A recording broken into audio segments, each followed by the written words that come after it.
ब्रह्मचर्य का विमल प्रताप प्रकट होता है। वीरवान बलवान होता है, विद्वान होता है, तपस्वी होता है, मनस्वी होता है, त्यागी होता है, तत्व चिंतन परायण होता है। ब्रह्मचर्य में अलौकिक अमानुषिक शक्ति जागृत हो जाती है। अमानुषिक ऐसा कैसे हो सकता है? हो सकता है क्योंकि ब्रह्मचर्य है।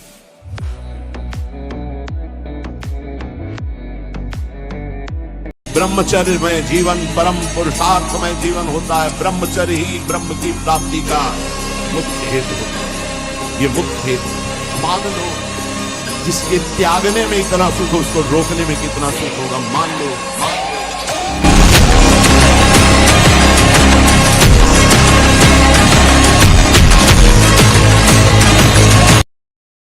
सिद्धियां होती हैं, बहुत सिद्धियां होती हैं। पर जो आपने बताया था कि जल पे चलना, हाँ, जल को स्तंभित करके चलना, पहाड़ में भी प्रवेश कर जाना, एक ही समय में कई जगह उपस्थित हो जाना, बहुत दूर की बात सुन लेना, तुम्हारे मन की बात जान लेना, कहाँ कौन सा धन गड़ा है, इन सब बातों को जान लेना।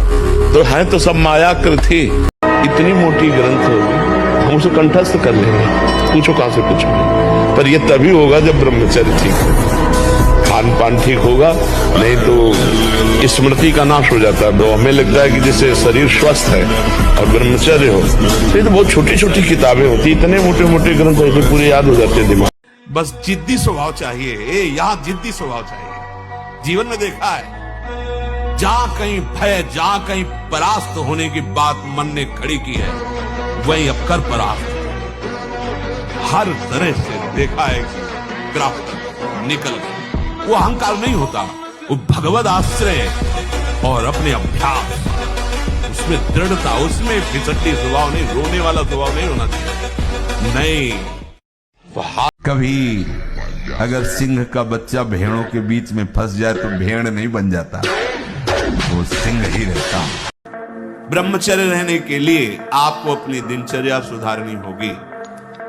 प्रातः 4 बजे आपको उठना ही होगा, तभी आप ब्रह्मचर्य रह सकते हैं। अगर आप नहीं उठते तो आप देख लेना, इसका आध्यात्मिक प्रभाव पड़ता है। ब्रह्मचर्य बहुत आवश्यक है, सबको आवश्यक है। गृहस्थ में उचित ब्रह्मचर्य है, विरक्त में नैष्ठिक ब्रह्मचर्य है, आजीवन ब्रह्मचर्य। जो ब्रह्मचर्य का महत्व नहीं रखते हैं, उनका जीवन कूड़ा हो जाता है, उत्साहहीन, और कई तरह के ऐसे महान दोष उत्पन्न हो जाते हैं ब्रह्मचर्य की हानि से।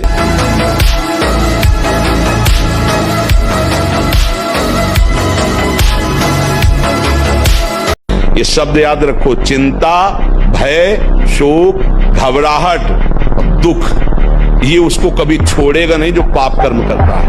आपकी इंद्रियां उसी में तन में, मरो, जहर खाओगे मरोगे। अब आप कह दो कि अरे कोई बचा ले, तो कैसे बचोगे? क्योंकि ये आपके अंदर का विषय, आपको ही ठीक करना पड़ेगा, आपको ही सुलझना पड़ेगा। आप उसमें तन्मयता करें, निश्चित मरोगे। क्रिया हो या ना हो, आपका वो संस्कार, आपका वो आंतरिक चिंतन गलत हो जाएगा। पुस्तकीय ज्ञान से कोई काम पर विजय प्राप्त नहीं कर सकता।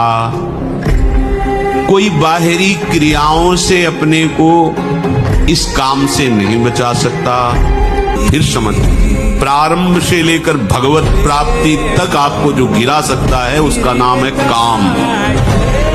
सब कुछ त्यागने में आप समर्थ हो सकते हैं। जब तक उपासक थोड़ा भी इसके प्रति राग रखेगा तो खरा नहीं उतर पाएगा। युद्ध वाली बात नहीं, बहुत बड़े युद्ध की बात है, बहुत बड़े युद्ध की बात है।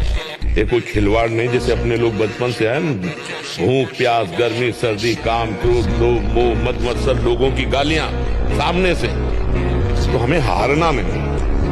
हम अपने उदाहरण से कहते हैं, अगर हम आज जरा सा अपने को स्वीकार कर ले कि मैं किडनी फेलियर आदमी हूं, तो उठने लायक नहीं, उठने लायक नहीं। हार नहीं माने, आज भी हार नहीं माने।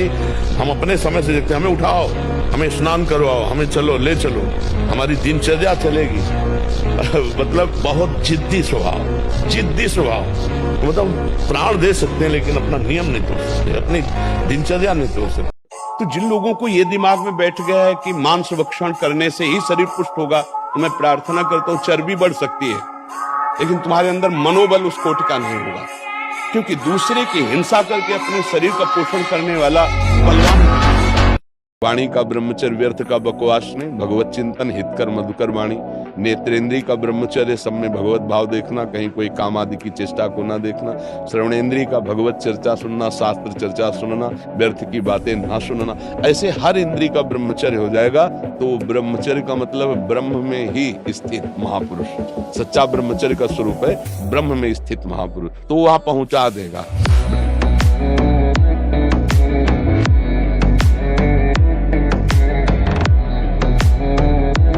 माथा, कमर, मेरुदंड, छाती, इनमें पीड़ा होना ब्रह्मचर्य की हीनता का लक्षण। रीढ़ की हड्डी झुकना, हर समय झुककर बैठना, दांत के मसूड़े फूलना, मुख से दुर्गंध आना, शरीर से दुर्गंध आना, ये सब ब्रह्मचर्यहीनता का लक्षण है। अधिक गर्म जल से स्नान करना ब्रह्मचारी के लिए हानिकारक है। गीजर का बहुत ठंडी है, वो ऐसा लगता है तो एक नॉर्मल जल कर लीजिए कि ठंडा भी है और ठंडा नहीं भी है। धुआं उठ रहा है गर्मा गर्म, ये नहीं, गर्म जल से ही स्नान करेंगे तो आप बहुत कमजोर हो जाएंगे। ये बात समझिए, ये सब सुखद सामग्री नहीं है जो आप समझ रहे हो। प्रकृति का सीधे वार सहने की सामर्थ्य शरीर में तुम्हारे आएगी तो स्वाभाविक ब्रह्मचर्य पुष्ट होने लगेगा और उत्साह बढ़ने लगेगा।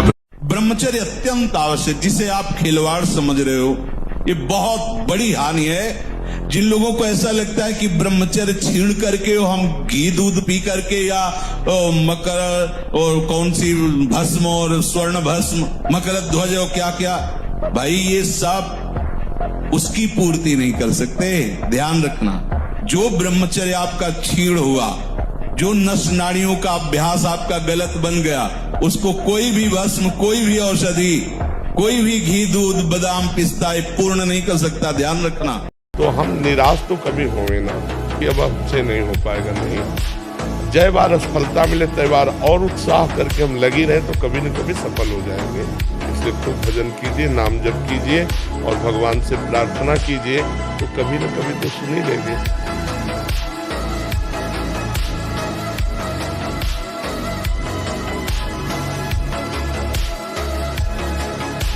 इसीलिए ब्रह्मा जी ने कहा कि जो अपने ज्ञान बल से ऊंचाई पर चढ़े, हमने उनको भ्रष्ट होते देखा है, लेकिन जिसने हे नंद नंदन आपके चरणों का आश्रय ले लिया, बड़ी बड़ी ऊंचाइयों को हंसते हुए पार कर गए। हारने पर एक जोश पैदा होता है कि अब की बार तो मैं परास्त हो गया, लेकिन अब की बार ऐसा उठूंगा कि ये मुझे परास्त नहीं कर पाएगा। आप मांस मत खाओ, मछली मत खाओ, तो कहते हैं हम बलहीन हो जाएंगे, तो इससे प्रमाण मिलेगा। लेकिन अगर आप ब्रह्मचर्य से हो, अध्यात्म में चलते हो, पवित्र आचरण करते हो, तो आप अपने से डबल वजन वाले को पटक सकते हो, क्योंकि आप में अध्यात्म बल है ना। हाँ, बहुत अच्छा लगा।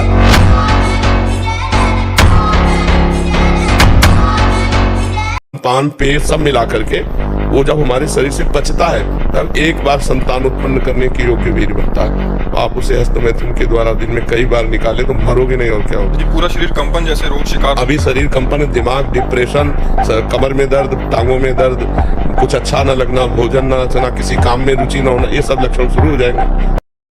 आज तक जो मारा गया है, महान से महान, माया में मारा है। माया ने अपना रूप धर करके ऐसे आसक्त होकर फंसा लिया कि नष्ट हो। चाहे सम्रासुर हो, कोई भी बड़े से बड़ा बलवान हो, उसकी मृत्यु का कारण कोई न कोई माया का एक स्वरूप है। सावधान, संयम एक बहुत बड़ी सामर्थ्य है। जो बच्चे इस सत्संग को सुने वो खुद अपने हृदय में देख ले कि हमारा जो उनसे प्रार्थना करना है कि दोस्त बनाओ, हम निषेध नहीं करते। हम भी पढ़े, स्कूलों में पढ़े, बच्चे बच्चियां सब एक साथ स्कूल में बैठते। क्या हम, हमारे 4 बहनें हो, हम उनके बीच में रहते हो तो हमें काम सताएगा क्या? क्या तुम ऐसे दोस्त नहीं बन सकते क्या? क्या जरूरी है कि काम की भावना से ही किसी से दोस्ती करना? जब ब्याह हो जाए, सदगृहस्थ बन जाओ, तब भगवान को प्रणाम करके गृहस्थ धर्म रूपी पूजा करो, कोई परेशानी नहीं। ब्रह्मचर्य पुष्ट होने लगता, उसके शरीर से सुगंध आने लगती। ब्रह्मचारी का एक एक रोम तेज से युक्त होने लगता। रात दिन मेहनत करो फिर भी थकान नहीं। कुछ समय तक व्यवहार करके देखिए ब्रह्मचर्य का, फिर आपको खुद पता चलेगा कि कितना आनंद प्रदान करता है ब्रह्मचर्य। ऐसे किया और रुपए के सिक्के चांदी के गिर रहे हैं, ढेर के ढेर। ये सबने देखे सिद्धियां। ऐसे कर दिया और पूछा तुमसे कि कौन सी सुगंध चाहिए, मान लो आपने कहा केवड़ा, ऐसे कर दिया पूरा वातावरण केवड़ा का, बिना छिड़के। तुरंत दूसरे ने कहा हमको मोगरा, तो मोगरा। ऐसी सिद्धियां बहुत सी हमने देखे संतों की सिद्धियां, पर उससे भगवत प्राप्ति नहीं होती। महाराज जी, मैंने आज तक जो भी कोई कार्य करना चाहा उसमें मैं अपनी गलतियों के कारण असफल रहा प्रभु। अब मैं अंदर से इतना हार चुका हूं कि नहीं, हारना तो नहीं, ये शब्द मनुष्य जीवन में नहीं लाना चाहिए। 1000 बार हारेंगे तो भी अविनाशी के बच्चा है, हम जीतेंगे। ये हमारी कमजोरी क्या है, हम क्यों हार जाते हैं? हम यहां से कमजोर, फिर उसमें लड़ो, फिर लड़ो, एक दिन जीत जाओगे, एक दिन जीत जाओगे। एक एक चेष्टा आपकी शास्त्र सम्मत होनी चाहिए, नहीं फेल हो जाओगे, फिर कुछ नहीं, वो बुझे बल्ब की तरह हो, किसी काम के नहीं। हर समय ब्रह्मचर्य का संरक्षण कैसे हो, ये तुम्हें सोचते रहना। ब्रह्मचारी हो, चाहे लड़की हो शरीर हो, चाहे पुरुष शरीर हो, ब्रह्मचर्य परमार्थ की ऊंचाई पर चढ़ने के लिए आवश्यक वस्तु है।